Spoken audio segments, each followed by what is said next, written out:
So you're going to a bottle share. Well, these are the things you need to know so you get invited back again. And so you don't make a fool of yourself. Yeah, you don't want to do that.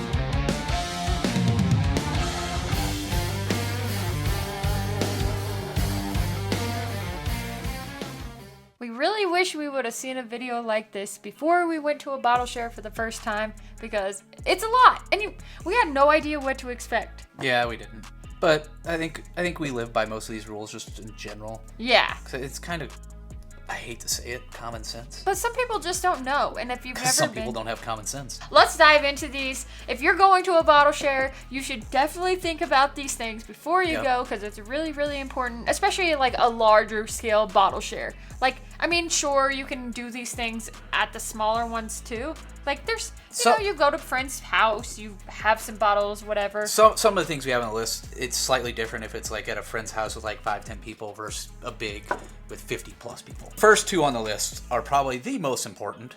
The very most important. The first one is make sure you eat before you go. Do not go on an empty stomach. Do not be Captain Insano. That's a horrible idea. A horrible idea, because you're just going to get absolutely trashed. Yeah, and you'll be upchucking everywhere. And then you won't even get to try all the good bourbon. Nope. It'll be everybody else's and not yours, and you'll be like getting kicked out of there because you're too drunk. You'll be the laughing stock. Another one that is just as important that can aid in this whole don't be as drunk as a skunk is drinking plenty of water. Make sure you drink a lot of water at this. During the bottle share, it's like have a small pour, have a little bit of water.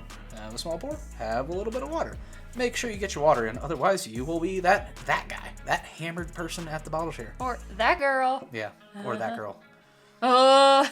So you might be wondering what you should bring to a bottle share. Well, that's where this next point comes in handy, and that is you could bring a local store pick or something from your town, something that has value to you, that is important to you, I guess. Yeah, and of course you can bring an expensive bottle if you want to. You can bring a Pappy, you can bring a King of Kentucky.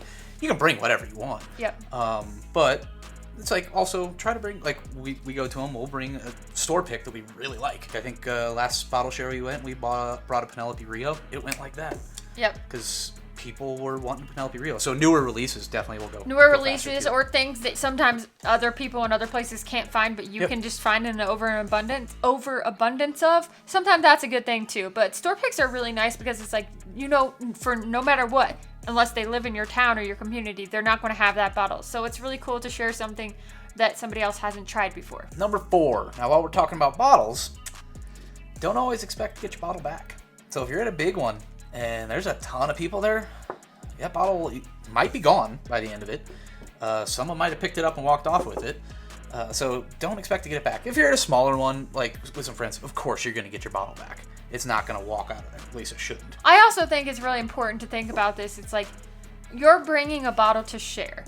Now, yes, that means that you're sharing your bottle with other people, but it also means that just go into it with the mindset of, I'm bringing this bottle here. I shouldn't expect to get it back, and I am doing it because I want to share it with others. Yep. It's kind of just this, like, don't be butthurt at the end of the night if you don't get your bottle back. Like, you need to go into it with the idea in your head, I'm not going to get my bottle back. Yeah, unless it's going to get completely drank or someone's going to take it. Yeah, people are going to enjoy it. So that's all I got to say about it. All right, I think we're going to need to grab a little bourbon for the next one. Yep. It's lesson and show and tell time. Oh, baby. All right. When I get to the bottle share, I'm getting oh, man, I just found a bottle I really wanted. I've always wanted to try Weller's Special Reserve. I'm freaking excited about it. Oh, yeah, baby. Oh, yeah. Oh, man, I can't wait. I could not wait to try this. I could not wait. I'm going to be able to sip this one for like a few minutes. Don't be that girl or guy. That's way too much. You're going to end up on the floor. What? Yeah, go to the bottle share, pour small samples. That's what this is all about. What? Small sample, see? But small sample. But what do you mean? Because I've always wanted to try this. The thing is I can go drink many different pours throughout the night. You're getting that one and getting shit-faced. Yeah, what he said. You should really just take the small pours. You can enjoy the whole evening, getting a little bit at a time. You don't need to go for the whole shebang all at once. This is a bad idea. Bad idea. Horrible idea. I mean, this kind of leads into another one is we've seen people do this before. They will go down the line of all the bottles and just take shots out of them. They'll pour a small sample, maybe even bigger than that, and they'll shoot it. Don't do that. That's not a good do idea that. either. It's a marathon, not a sprint. Yes. Like, you need to be able to make it throughout the night, so do that small sample, and then drink that water we talked about before in between stuff. And don't shoot them. Good Lord, for the love of all things holy, do not go through that line and like, oh, I wanted this one, this one, this one, this one. Don't do that. You're not in college with your Jack Daniels. Sorry. I mean, Jack Daniels is good, but no, you are not there to just get shit-faced. You're there to enjoy the evening and spend time with your whiskey community, all your whiskey friends, and survive the night. All right, the next one is one you really got to think about when you get there. Do not bring sample jars or an empty bottle to just go through and fill up sample jars or make an infinity bottle or something like that. If somebody wants you to have a sample of something, they'll give it to you. Yep. Or if you really, really want a sample of something, find the person that has that bottle and say, hey, would it be okay if I have a sample of this? But don't go making an infinity bottle. Yep, don't go pouring yourself a freaking backpack full of samples. That's just rude. Yeah, we've seen it. We've seen it. it. So it's not nice to be nice about it. You're there to share the whiskey there at that share that you're at and enjoy it there with the other people. Usually those people that are trying to make that infinity bottle are the people that violated the other rules and are getting hammered and pouring the massive pours and shooting them. So kind of there goes the common sense thing we talked about earlier. Right. But there will be shares where people are like, okay, bring a couple sample jars, grab a couple samples of whatever you want. Or if it's at a friend's house and it's a handful of people there, they may have sample jars and offer to pour you a sample because like, oh, I didn't get to try this. Like, oh, here, take a sample of this home with you. Yes. So it just kind of, that's where you kind of got to play it by if it's a very large one with 50 plus people or whatever, or if it's just 5-10 people at someone's house. All right. And the last, probably the most important point is don't be a dick. Just don't be a dick. That's really what it is. It's like, otherwise you're probably not going to get invited back to another bottle share.